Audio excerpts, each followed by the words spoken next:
This is not difficult, बहुत easy काम है। जस्ट आपने 87 है तो सेकेंड एंगल भी क्या होगा 87 plus a is equal to 180 degree, और इस तरह से आपने फाइंड आउट कर लेने हैं। ओके, हो जाएगा ना? I hope you will do. जी students, question number 3 is find the value of unknown in the given question. अब जो एक्सरसाइज 10B में हमने क्वेश्चंस किए थे वो था find the value of unknown angles. यहाँ भी एंगल्स है, वहाँ लाइन के ऊपर थे या पॉइंट पे थे, यहाँ आपके पास किस टाइप के एंगल्स हैं? एंगल्स जो है वो ट्रायंगल के एंगल्स हैं। तो हमने इनको मिसिंग एंगल्स को फाइंड आउट करना है। अब यहाँ हमारे पास एक एंगल गिवन है 39 degree and the angle B is, हमें नजर आ रहा है कि वो कौन सा एंगल है 90 degree. Very good. And this triangle is right angle triangle and third angle C is missing. Okay ji, तो सॉल्यूशन में आप क्या करेंगे? First of all we know that sum of interior angles of a triangle is 180 degree, so 39 degree plus 90 degree plus missing angle क्या है a, उसको हमने e ही लिख दिया है। a degree is equal to 180 degree.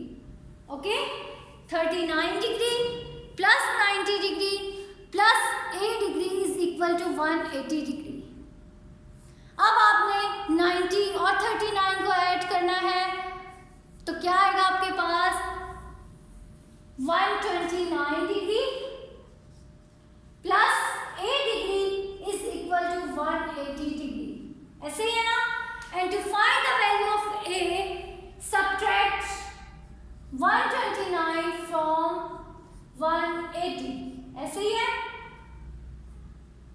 180 में से आपने 129 को सब्ट्रैक्ट कर देना है। तो जब आप सब्ट्रैक्ट करेंगे तो यू विल गेट, क्या आएगा आपके पास answer? a degree is equal to 51 degree. So the missing angle is a which is equal to 51 degree. Okay, हमने क्या किया? Given that find the missing angle of a triangle and the angle A is 39 degree, angle B is 90 degree and angle C हमने find out करना है। तो हमें find out करने के लिए हमें एक फैक्ट पता है कि ट्रायंगल के तीनों एंगल्स का सम क्या होता है 180 डिग्री। तो ट्रायंगल के तीनों एंगल्स का sum is equal to 180 degree. वहाँ से हमने ऐड करके सब्ट्रैक्ट करके मिसिंग एंगल फाइंड आउट कर लिया। ओके जी, next see another example. Next example is angle, यहाँ तो तीनों एंगल्स नजर आ रहे हैं, है ना? ये 64 है, ये 68 है, ये 2B। अच्छा, ये 2B है। इट मीन्स के we have to calculate, we have to find the value of B। Okay, so solution में आपने फिर वही लिखना है, sum of all the angles of a triangle is 180 degree, so 2B plus 64 degree plus 68 degree and it is equal to 180 degree. Okay, अब आपने किस किस को ऐड करना है? तीनों को ऐड करेंगे। ये 2B ऐड हो जाएगा? नो, 2B अननोन है, इसको एज इट इज रहने दिया, plus 64 plus 68, 60 plus 60, 120 and 132. 132 is equal to 180 degree. Calculation her question में सेम है, जस्ट आपने इसको थोड़ा सा ट्रिकी किया हुआ है, वो आपने देखना है। 2B is equal to 180 minus 132. तो 2B आपके पास क्या आ गया? 180 minus 132. 10 minus 2 8, 7 minus 3 4, 48। अब ये तो हमारे पास आई है B, 2B की वैल्यू।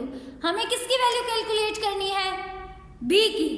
तो उसके लिए हमें क्या करना है? यहाँ देखें, 2B is equal to 48 है, तो B की वैल्यू कैलकुलेट करने के लिए इस 2 को हमने डिवाइड कर देना है। So the value of B is 24 degree. Okay,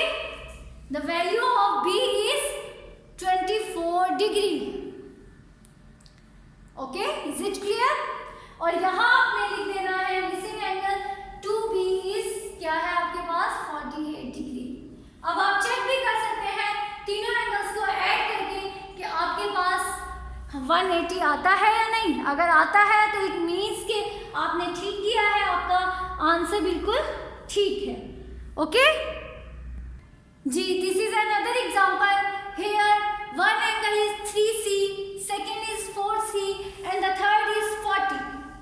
यहाँ एंगल्स तो तीनों गिवन है, बट वहाँ एक वेरिएबल मल्टीप्लाई हो रहा है, एक जो है हमारे पास C मिसिंग है। अगर हमारे पास C पता चल जाए तो we can easily calculate the value of 3C and 4C। Okay, solution आप वही करेंगे। We know that the sum of angles of a triangle is equal to 180 degree, that's why 3C plus 4C plus 40 is equal to 180 degree. Okay जी, 3C plus 4C is 7C plus 40 is equal to 180। अब ये 180 और 140 और 7C add हो सकते हैं? No, because ये constant है और ये आपके पास एक टर्म है। इस 7C को यही रहने दें, 180 में से आप 40 को माइनस कर दें। After subtracting you will get 140। अब लास्ट क्वेश्चन में जो हमने स्टेप किया है वही करना है। 7C is equal to 140, it means C is equal to 140 by 7, which is equal to 20. So the value of C is 20 degree. And question में कौन कौन से थे? 3C. 3C is equal to 3 multiply 20, which is equal to 60 degree. And 4C is equal to 4 multiply 20, which is equal to 80 degree. Okay? Is it clear? जी स्टूडेंट्स, ये triangle जो आपको नजर आ रही है बोर्ड पे, ये किस टाइप के ट्रायंगल है? Very good, this is isosceles triangle. और बेस एंगल क्या है इसमें? Is E is base angle? No, 62 is base angle. It means कि अगर यहाँ 62 है तो this is also 62, because this is an isosceles triangle and in isosceles triangle base angles are same. So अब आपने E की वैल्यू फाइंड आउट करनी है। now you can easily find the value of E by adding 62 degree plus 62 degree plus E degree is equal to 180 degree। और यहाँ से आगे आप कैलकुलेशंस कर सकते हैं। yes of course। and the last one F part is this is last example ji. यहाँ आपके पास ये कुछ नहीं गिवन, बस ये 3 लाइन्स ड्रॉ करनी है और we have to find the value of this angle F। क्या होगा? ये एंगल F है और ये 3 लाइन्स का क्या मतलब है? इट मीन्स कि this is an equilateral triangle and we know that in equilateral triangle all angles are 60 degree. ऐसे ही है, this is also 60 degree. 3 lines show करती हैं कि this is an equilateral triangle, 2 lines show करती हैं this is an isosceles triangle. Okay जी, last example.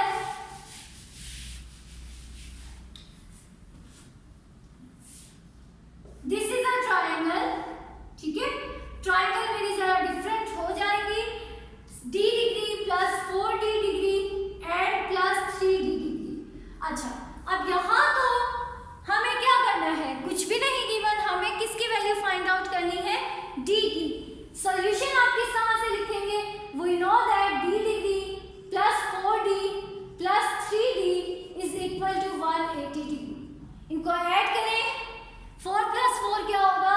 8D। अब यहाँ हम इनको ऐड कर सकते हैं क्योंकि तीनों के साथ क्या है? D। 8D is equal to 180 degree और D की वैल्यू आपके पास क्या आ जाएगी? 180 by 8। ऐसे ही है। अब आप इसको सॉल्व कर लें और आपके पास आंसर आ जाएगा 90/4। उसके बाद 2 के टेबल में 45/2 और 45/2 क्या होगा? 22.5। सो D इज 22.5। नाउ 4D क्या होगा फिर आपके पास? 4 multiply 22.5 और 3D क्या होगा? 3 multiply 22.5 ऐसे ही होगा। दिस इज 88.5, दिस इज 66.5 जी। First angle is 22.5, second is 88.5 and third is 66.5। Okay, now do exercise 11A question number 1, 2 and 3 in your copies. Okay, thank you.